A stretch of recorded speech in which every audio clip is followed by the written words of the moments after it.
going on, YouTube? Welcome back to another video on Scoops World, and it's your boy Scoop.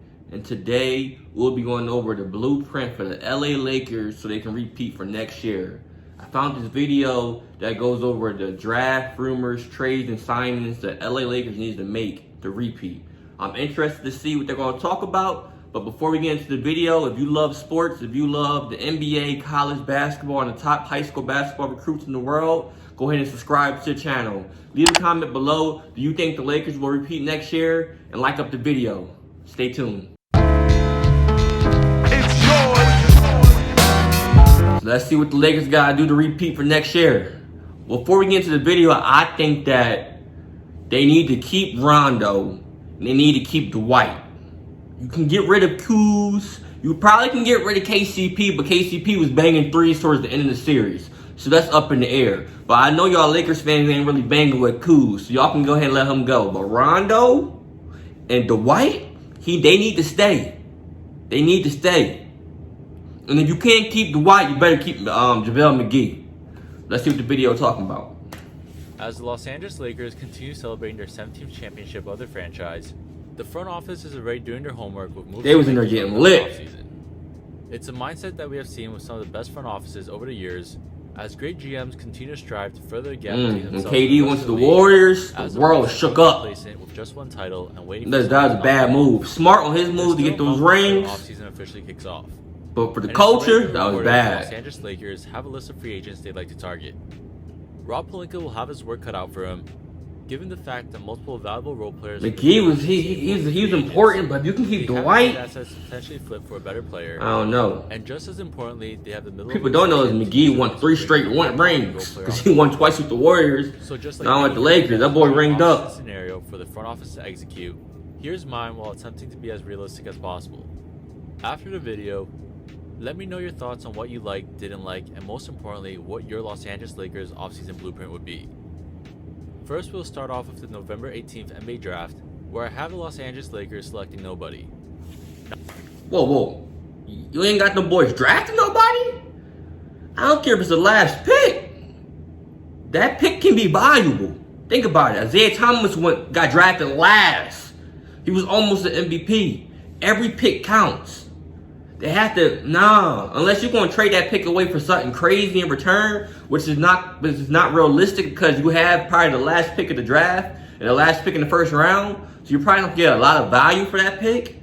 And I'm saying, man, that pick can be valuable, even though you probably have the 30th pick in the first round and the 60th pick in the second round. You got to make something shake with that. Straight up. Not because whoever the Lakers select will more than likely be a bench warmer on a championship caliber team, or that the Lakers can't find a quality impact player at the end of the first round, but the Lakers could package that first round pick with Kyle Kuzma, Danny Green, and Taylor Horton-Tucker for Victor Oladipo of the Indiana Pacers to kick off their first move of the offseason. Kyle's cool. It could be said that for the Oladipo? Lakers to land a potential. Danny Green and Kuz for Oladipo, that's cool. And then you said 2 rookies that are going to be bench warmers anyway. I understand that. But 4 players for Oladipo, I don't know if I'm buying that. I know Oladipo is a good player. I know he's coming back from an injury. But is he worth 4 picks? Even though the 2 are bench warmers, that's 4 picks for Oladipo. And you're giving up Danny Green and Kuz. I know Kuz can go. But Danny Green, even though he missed that jumper in game 5, Danny Green can still play some defense. And he can still shoot. Just because he is missing a couple shots, he can still shoot. So I don't know if I'm giving up 4 pieces for Oladipo. Now 4 for Bradley Beal, we can go ahead and get that thing rocking. I give you 4 for 4 from Wendy's with that deal. But for Oladipo, I don't know. Potential 1-year rental of Victor Oladipo. But I'm playing it safe just to keep it as realistic as possible. The Pacers would get the appropriate pieces to continue their playoff contention of Danny Green and Kyle Kuzma, along with Taylor Horton-Tucker, a promising 2-way combo. Yeah, you're hooking up the Pacers for sure. Name for himself down in the G League as one of the youngest players in the league, and a first-round pick to roll the dice on to be a quality role player.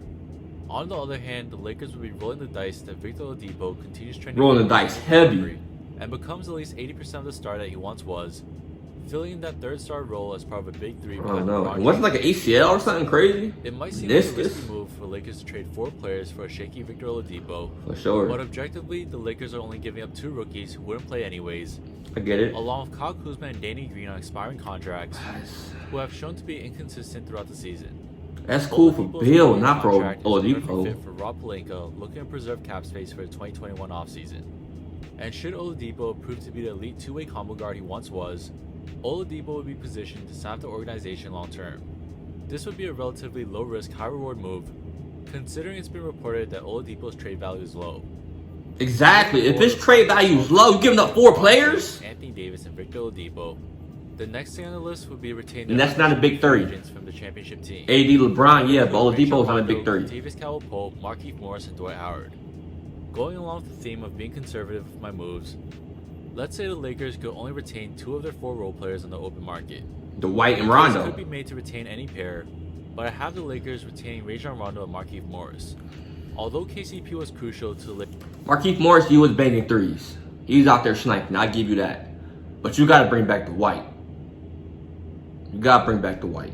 And LeBron, your handles is looking real shaky right there. I'm letting you know that. Against Miami, Look, it's shaky. Look, shaky. Vogel would already have Oh. slot at the shooting guard position, and it's much easier to find a backup shooter in this free agency class than a championship caliber point guard with Rajon Rondo's impact. Need Rondo. And the reason for not choosing Dwight Howard is the fact that there are several championship caliber centers available at the mid-low exception, like Marcus Gasol and Serge Ibaka if needed.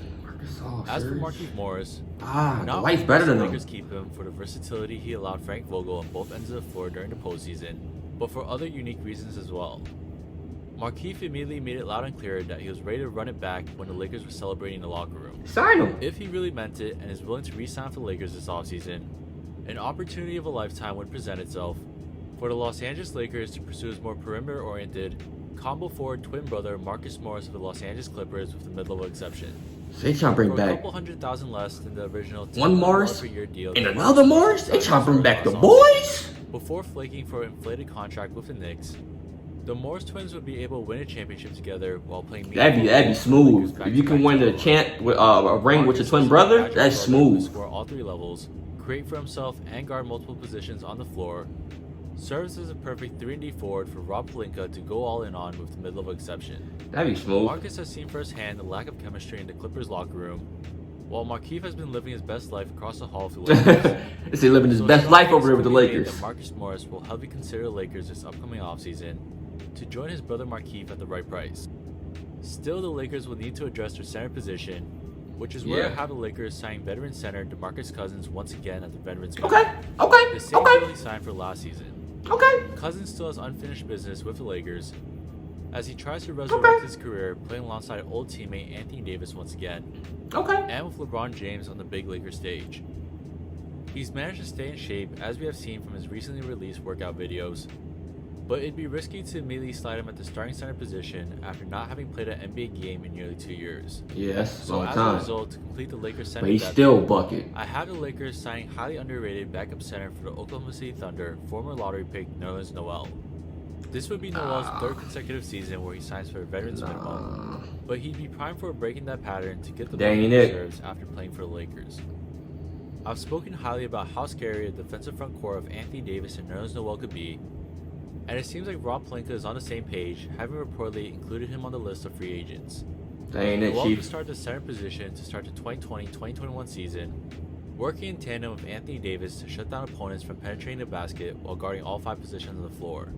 You keep McGee before you get Nerlens Noel. Proved to be a high-quality starting center in the league again, and it seems to be ready. The 2 centers could swap roles. So far, that marks the rotation of LeBron James, Victor Oladipo, Marcus Morris, Anthony Davis, and Nerlens Noel, with Rajon Rondo, Alex Caruso, Markieff Morris, and DeMarcus Cousins coming off the bench. Assuming that Avery Bradley and JaVale McGee opt into their player option, that still leaves a couple of roster spots to sign quality veterans looking to win a ring. The combinations are endless with all the veterans the Lakers could sign, so I'm just going to name 2 of the most important ones I believe the Lakers should be targeting. The first one is former Houston Rocket Gerald Green. Gerald He's been Green, missing in action this past season due to a leg he'll be a injury, good piece. but if the 34-year-old uber athletic forward is fully healthy again, He'll be a good piece. Green would be a budget 3-and-D wing coming off the bench to play off LeBron James, Anthony Davis, and in this case Victor Oladipo as well. Yeah.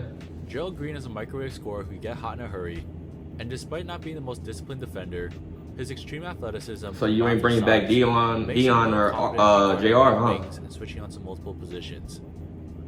Then finally at number 2, another 3-and-D type wing for the Lakers to round out the roster. I have Lance Stevenson. You bringing back Lance to LA? But Stevenson's you bringing back Lance? Capable off-ball shooter, secondary playmaker, and versatile defender makes it shocking as to why he wasn't in the league this past season. He improved his 3-point shooting with the Lakers this past season, shooting 37%, while maintaining his defensive tenacity to get under the opponent's skin. His unique skill set, combined with history of success with Frank Vogel, definitely qualifies Stevenson for they bringing back Lance, huh? In the end, Lance is a clown, boy. Oladipo, Marcus Morris, and Lance is a clown, boy. Off the bench, I have Rajon Rondo, Avery Bradley, Alex Caruso, Gerald Green, Lance Stevenson, Markieff Morris, JaVale McGee, and DeMarcus Cousins. It's an extremely deep team with length, size, and versatility on both ends of the floor.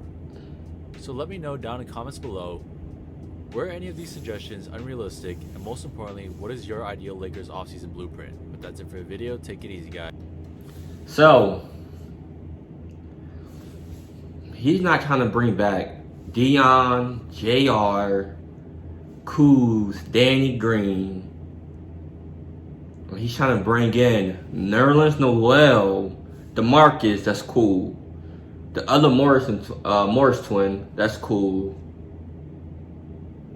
But, I mean, I'll put it like this. I don't care what you do. As long as you bring back LeBron and AD, you straight up. As long as you got those two pieces, and you got other pieces that's functional on the court, you good. You good.